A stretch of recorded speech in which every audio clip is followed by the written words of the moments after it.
Hello friends, എൻ്റെ പേര് ദക്ഷ. എൻ്റെ പുതിയ യൂട്യൂബ് ചാനലായ കുഞ്ഞിക്കഥയിലേക്ക് എല്ലാവർക്കും സ്വാഗതം.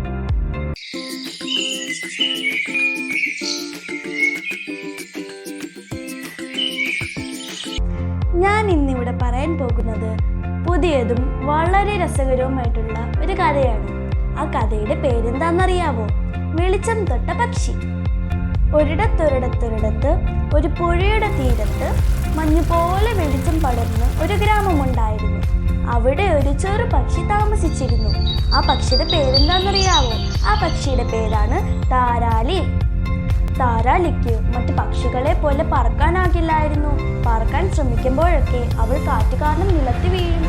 എന്നാൽ ഓരോ വീഴ്ചയിലും അവളുടെ കണ്ണുകൾ ആകാശത്തിലായിരുന്നു. കാരണം അവൾക്ക് ഒരേ ഒരു സ്വപ്നം മാത്രമേ ഉണ്ടായിരുന്നുള്ളൂ. ഒരിക്കലെങ്കിലും ആകാശത്തിലെ വെളിച്ചം തൊടണമെന്നായിരുന്നു അവളുടെ സ്വപ്നം. എന്നാൽ ഇത് കണ്ട കാക്ക അവളെ കളിയാക്കി. താരാലി, നീയും പറക്കാൻ പോകുന്നു. നിന്റെ ചിറകുകൾ കാണുമ്പോൾ വെളിച്ചം നിന്നെ നോക്കി ചിരിക്കും. ഇത് കേട്ട പൂമ്പാറ്റ താരാലിയെ ആശ്വസിപ്പിച്ചു. ചിറകിന് ശക്തിയില്ലെങ്കിൽ സ്വപ്നങ്ങൾ പോലും വേദനയായി മാറും താരാലി. താരാലി മറുപടി ഒന്നും പറഞ്ഞില്ല. അവൾ പുഴക്കരയിലെ പാറമേലിരുന്ന് ആകാശത്തിലേക്ക് നോക്കി. നിലാവിന്റെ വെട്ടം വെള്ളത്തിൽ നൃത്തം ചെയ്യുന്നു. ഇത് കണ്ടപ്പോൾ താരാലി മനസ്സിൽ പറഞ്ഞു, എനിക്ക് വലിയ ചിറകുകളില്ല, പക്ഷെ ചെറിയൊരു മനസ്സുണ്ട്. അതാണ് എൻ്റെ ആകാശം. ഒരു രാത്രിയിൽ കാറ്റൽപ്പം കുളിർമയോടെ വീശിയപ്പോൾ പുഴക്കരയിലെ പഴയ ആൽമരം അവളോട് സംസാരിച്ചു. താരാലി, നീ ആകാശം തേടുന്നു എന്ന് ഞാൻ കേട്ടു. വെളിച്ചം തൊടാൻ 3 കാര്യങ്ങൾ ആവശ്യമുണ്ട്: ധൈര്യം, സഹനം, വിശ്വാസം. ഈ കാര്യങ്ങൾ നിന്റെ ഹൃദയത്തിൽ എഴുതി വെക്കുക. മറ്റൊന്നും ആവശ്യമില്ല. താരാലി ഇങ്ങനെ പറഞ്ഞു. അതെങ്ങനെ എഴുതാം അപ്പൂപ്പ? അപ്പോൾ വൃക്ഷം പറഞ്ഞു, മഴവെള്ളത്തിൽ നിന്നും 3 തുള്ളികൾ പിടിക്കുക. അവയെ കാറ്റിനോട് പറയൂ. അത് നിന്റെ മനസ്സിൽ ആ വാക്കുകൾ എഴുതി തരും.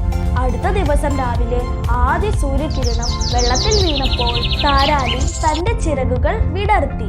കാറ്റ് വീശിയപ്പോൾ അവൾ ഭയന്നു, പക്ഷെ പിന്നോട്ട് പോയില്ല. താരാലി സ്വയം പറഞ്ഞു, എനിക്ക് ശ്രമിക്കണം. ഈ ശ്രമം തന്നെയാണ് എൻ്റെ വെളിച്ചം. അവൾ കാറ്റിനെ മറികടന്ന് പറന്നു പൊങ്ങി. മേഘങ്ങൾ കനത്തതായിരുന്നു. മഴത്തുള്ളികൾ അവളുടെ ചിറകിൽ തട്ടിത്തെറിച്ചു. താരാലി പറഞ്ഞു, ഞാൻ ഇനി വീഴില്ല. അതേസമയം പുഴയുടെ ശബ്ദം അവൾ കേട്ടു. പുഴ പതിയെ പറഞ്ഞു, താരാലി, നീ പല തവണ ഞങ്ങളെ രക്ഷിച്ചുവല്ലോ. ചെറിയ കാരുണ്യങ്ങൾ തന്നെയാണ് വലിയ ചിറകുകൾ. നിന്റെ ദയയെ ഓർക്കൂ. അവളുടെ കണ്ണുകൾ തിളങ്ങി. അവൾ ആഴത്തിൽ ശ്വാസം വിട്ട് ചിറകുകൾ വീണ്ടും നീട്ടി. എന്നിട്ട് മനസ്സിൽ പറഞ്ഞു, ധൈര്യം, സഹനം, വിശ്വാസം. ആ വാക്കുകൾ പറഞ്ഞപ്പോൾ അവളുടെ ചിറകിൽ ഒരു പൊൻതിളക്കം ഉണ്ടായി.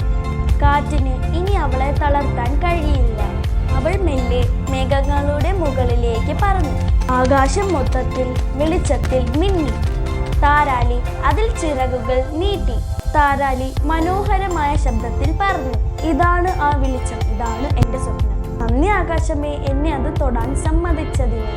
ആ പൊൻതുള്ളികൾ താഴേക്ക് വീണ് പുഴയിൽ മിന്നി. ഗ്രാമത്തിലെ കുട്ടികൾ അത് കണ്ടു വിസ്മയപ്പെട്ടു. അത് കണ്ടു ഒരു കുട്ടി പറഞ്ഞു, അമ്മേ, ആകാശത്തിൽ നിന്ന് പൊന്മഴ പെയ്യുന്നു. അമ്മ പറഞ്ഞു, അതല്ല മോളെ, താരാലിയുടെ ചിറകുകൾ തന്നെയാണ് ആ വെളിച്ചം. അന്നു മുതൽ ആ ഗ്രാമം താരാലി നാടെന്ന് അറിയപ്പെട്ടു. കാരണം എല്ലാ രാത്രിയിലും ആകാശത്ത് പൊൻവെളിച്ചമുള്ള ഒരു പക്ഷി പറക്കാൻ തുടങ്ങി. വർഷങ്ങൾ കഴിഞ്ഞു. ഗ്രാമത്തിലെ അമ്മമാർ കുഞ്ഞുങ്ങളെ ഒരുക്കുമ്പോൾ ഒരു കഥ പറയുമായിരുന്നു. ഈ ഗ്രാമത്തിൽ ഒരു പക്ഷിയുണ്ടായിരുന്നു. അവൾ വളരെ ചെറുതായിരുന്നു, പക്ഷെ അവളുടെ വിശ്വാസം വളരെ വലിയതായിരുന്നു.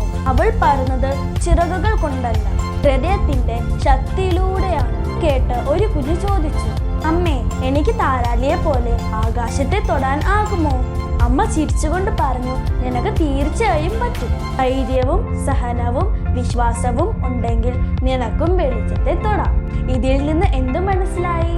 ഈ കഥ നമ്മോട് പറയുന്നത് ഒരു ചെറിയ സത്യം തന്നെയാണ്. തളർന്ന ചിറകുകൾക്കും വെളിച്ചത്തെ തൊടാം. ധൈര്യം, സഹനം, വിശ്വാസം മാത്രം മതി. ജീവിതത്തിൽ ചിലർ ചിരിക്കും, ചിലർ നിരാശപ്പെടുത്തും. പക്ഷേ നീ നിന്റെ വിശ്വാസത്തിൽ ഉറച്ചു നിന്നാൽ ആകാശം നിന്റെ പേരെഴുതും. ഈ കഥ നിങ്ങളോട് പറഞ്ഞത് ദക്ഷ. ഈ കഥ നിങ്ങൾക്ക് ഇഷ്ടമായി എന്ന് വിശ്വസിക്കുന്നു.